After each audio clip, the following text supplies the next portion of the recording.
வணக்கம். நான் உங்கள் அன்பான சயின்டிஃபிக் வேதிக் அஸ்ட்ராலஜி பேசுகிறேன். நல்லது நினைப்போம், நல்லதே நடக்கும்.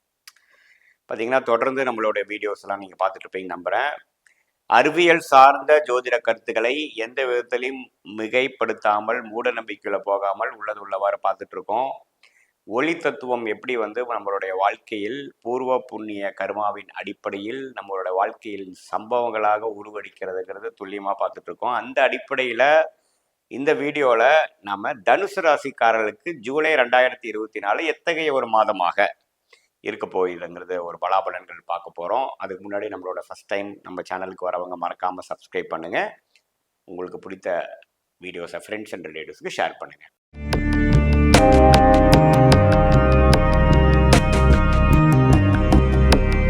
இப்போ பார்த்தீங்கன்னா ஜூலை 2024 தனுசு ராசிக்காரர்களுக்கு எப்படி இருக்கும் பார்க்கும் பொழுது, ஆண்டு கிரகமாகிய ராகு கேது பார்த்தீங்கன்னா 4ஆம் இடத்திலும் 10ஆம் இடத்திலும் நீடித்திருக்க போகிறார்.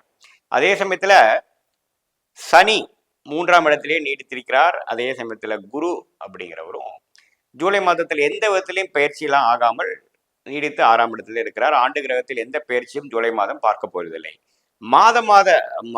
மாத கிரகமாகிய மாதம் பயிற்சி இருக்கக்கூடிய கிரகமாகிய செவ்வாய், புதன், சுக்கிரன், சூரியன் எப்படி இருக்க போறான்னு பார்க்கும் பொழுது, ஜூலை 7ஆம் தேதி சுக்கிரன் பார்த்தீங்கன்னா 7ஆம் இடத்துல இருக்கக்கூடிய சுக்கிரன் 8ஆம் இடத்துக்கு மாறுகிறார்.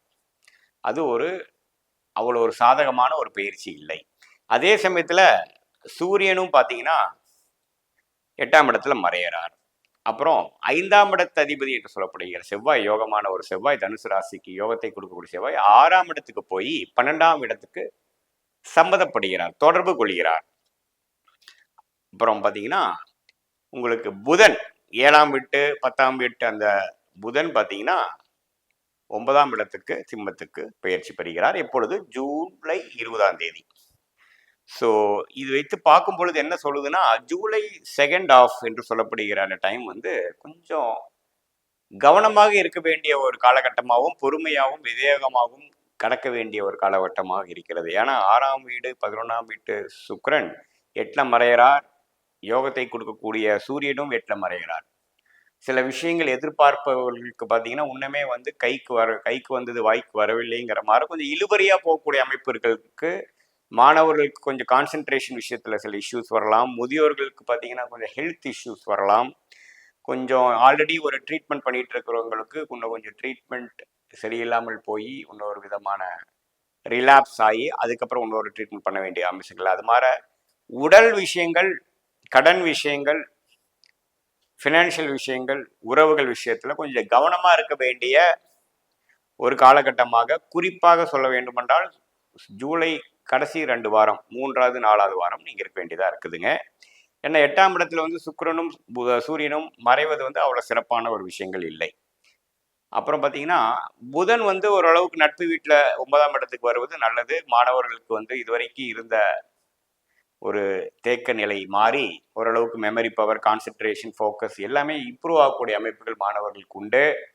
அதே சமயத்தில் இல்லத்தரசிகளுக்கு கொஞ்சம் கவனமாக இருக்கணும். ஏன்னா சுக்கிரனே 8ல் மறைந்து அவங்களுடைய குடும்பத்தினரும் கொஞ்சம் அன்னோன்யம் குறைந்து சில பிரச்சனைகள் வரலாம். ஸோ தர்க்கம் செய்யாமல், ஆர்குமெண்ட்ஸ் பண்ணாமல் கொஞ்சம் அட்ஜஸ்ட் பண்ணி ஃப்ளெக்சிபிளாக இருக்கக்கூடிய அமைப்பு தேவைப்படுகிறது தனுசு ராசிக்காரர்களுக்கு, குறிப்பாக ஜூலை செகண்ட் ஆஃப். செவ்வாய் 6ஆம் இடத்துக்கு 12ஆம் இடத்துக்கு வரும்பொழுது, குருவோட சேர்ந்து 12ஆம் இடத்துக்கு வரும்பொழுது கடன்படுதல், ஒரு புது கடன்படுதல், ஒரு டாப் அப் லோன் வாங்குறது, ஒரு சுப விஷயத்துக்காக, ஒரு வண்டி வாகன விஷயத்துக்காக, ஒரு இடம் வாங்கும் விஷயத்துக்காகவும் கடன்படுதல், ஏதோ ஒரு சுப விஷயங்கள், டூர் போகிறோம் அது போகிறதுக்காக லோன் எடுக்கக்கூடிய அமைப்புகளும் சில அது மாதிரி தசாபுக்திகள் போயிட்டு இருக்க தனுசு ராசிக்காரர்களுக்கு கட்டாயம் கொடுக்கும். பார்த்துக்குங்க. அது உண்மையிலேயே பண்ணக்கூடிய ஒரு செலவா என்னங்கிறது பார்த்து செய்வது சரி. அதே சமயத்தில் செவ்வாய் குருவோடு சேரும் பொழுது இடம் சம்மந்தப்பட்ட விஷயத்துக்காகவும் நம்ம சுப செலவுகள் செய்யக்கூடிய அமைப்புகள் வீடு சம்மந்தப்பட்ட விஷயத்துக்காகலாம் இருக்கு.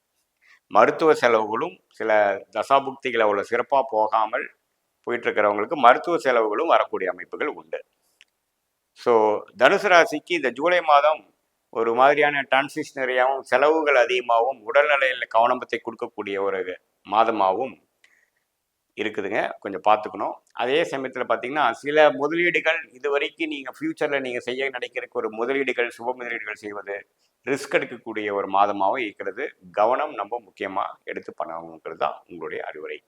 இதுல வந்து உங்களுக்கு நடக்கக்கூடிய தசாபுக்திகள் வந்து கொஞ்சம் சாதகமற்ற தசைகளா இருக்கும் பொழுது, நம்மளுடைய வீண் செலவுகளாவும், ரைட் ஆஃப் பண்ணக்கூடிய ஒரு விஷயமாவும், உடல்நல விஷயத்துல வந்து ஒரு அதிகமான ஒரு தாக்கத்தை கொடுக்கக்கூடிய அமைப்புகள் இருக்கு. இதே ஓரளவுக்கு நல்ல தசைகள் உங்களுக்கு வாழ்க்கையில உங்களுடைய சம்பவங்கள், உங்களுடைய தசாபுக்திகள் அடிப்படையில் உங்கள் ஜாதக ஜென்ம ஜாதக அடிப்படையில் போகும்பொழுது கொஞ்சம் சாதகமற்ற பலன்கள் குறைந்து சாதகமான பலன்கள் அதிகமாக இருக்கக்கூடிய வாய்ப்புகள் இருக்கு.